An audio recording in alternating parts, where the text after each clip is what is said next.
To our viewers watching on PBS in the United States and to all of you around the world, welcome. We begin the day with the war in Ukraine, an improving picture for Russia, a picture of problems for the West. Last week, Ukrainian forces suffered a major loss in the east of the country, retreating from the city of Severodonetsk. Tonight, Russian forces are clearly advancing closer to their goal of taking the entire eastern region, which is known as the Donbass. A tentative sense of calm that had returned to other parts of Ukraine was blown away over the weekend. For the first time in weeks, Russian rockets hit the capital, Kyiv. In the western city of Lviv, rocket attacks sent off air raid sirens 5 times in just 48 hours. Now, this comes as leaders meeting at the G7 summit here in Germany face a double dilemma. Western sanctions against Russia are not denying Putin the money that he needs to bankroll his war. At the same time, those sanctions are fueling global inflation. Voters in G7 countries are staring at cost of living hikes not seen in 40 years. Behind closed doors at the summit, the motto may have been, "Something's gotta give." How much longer will voters supporting Ukraine while their own buying power at home shrinks by the day? We'll try to get some answers in just a moment, but first, this report from the Bavarian Alps. At this luxury hotel nestled in the Bavarian Alps, talk of war is dominating discussions at this year's G7 summit, specifically options to support Ukraine and expand sanctions on Russia. In a closed-door session via video link, Ukraine's president asked world leaders to help end the war before winter, when conditions would become tougher for his troops. We all have assured that we will continue to support Ukraine in its defense against Russia. What's clear is that war is a deep, deep cut in international relations. All the rules, all the agreements that we have made with each other, the cooperation of states, all has been broken, especially the understanding that borders should not be moved by force. The G7 is considering capping Russian oil prices and imposing sanctions on gold exports as a way to further target Vladimir Putin's revenue streams while minimizing spillover effects. The war is already driving up food and fuel prices around the world, as well as inflation rates. Several developing economies have been invited to take part in this year's summit, joining working groups focused on energy and food security. Well, for more now, we want to bring in Anastasia Fedek. She is a member of Economists for Ukraine, which is a worldwide collective working to support Ukraine and to end Russia's invasion. She's also an assistant professor of finance at the University of California in Berkeley. Professor, it's good to have you back on the day. I want to discuss first the plan that came out of this G7 summit, the plan to hurt Putin where it hurts the most. The U.S. says that the G7 is going to put a price cap on Russian oil. Is that going to work? Yes, absolutely. The price cap is something that I think is effective, that is necessary, and honestly is long overdue. So our group of economists has been pushing for a price cap for about a couple of months now. It should have been there when the EU was discussing the 6th package of sanctions, as energy prices were rising up while we were debating what will and will not happen, and it still can be effective now.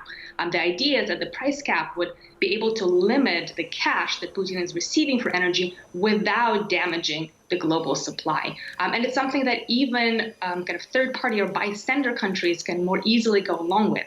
Because if the EU is paying only, say, 50 euros per barrel, would India really be paying 70? No, they wouldn't.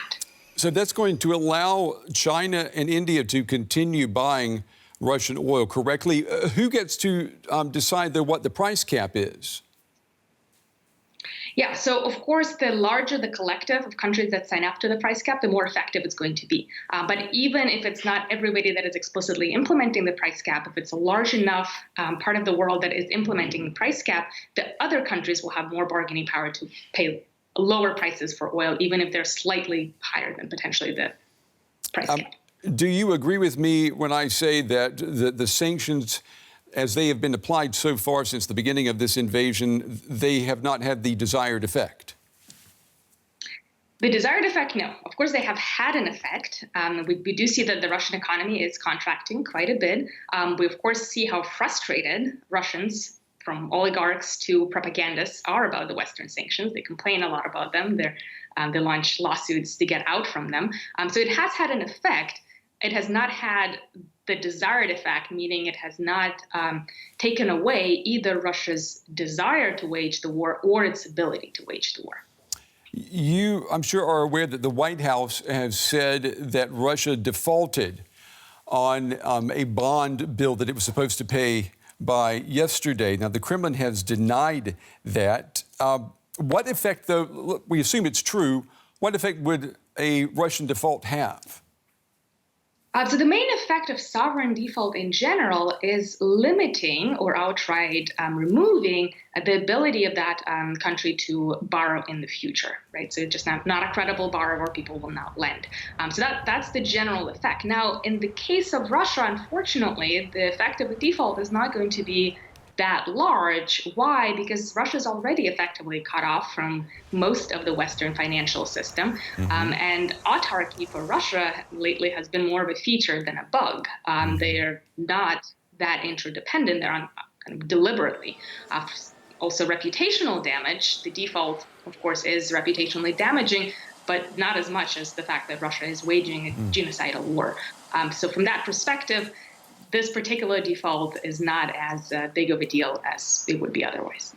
Finance ministers from the G7 countries, they are providing $20 billion in economic aid to help Ukraine keep its basic services functioning, basically to pay public workers, for example. What kind of commitment is Ukraine going to need long term? Do we know?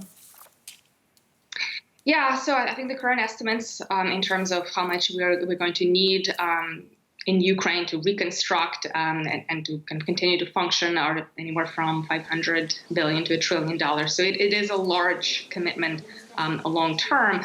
At the same time, we have to think about the alternative.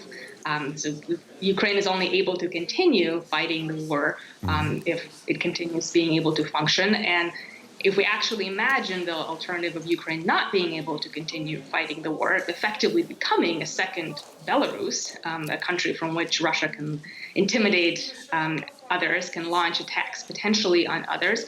And moreover, if Russia takes over the resources that are in Ukraine, all of the issues that we're having now would be exacerbated. So we're facing a food crisis now when Russia is just blockading Ukrainian grain. Should Russia actually take over all of that capacity for grain, for energy, everything else in Ukraine, that blackmail potential will just be greater. Anastasia Fenech from Economists for Ukraine. We appreciate your time and your insights. It's good to see you again. Thank you. Thank you.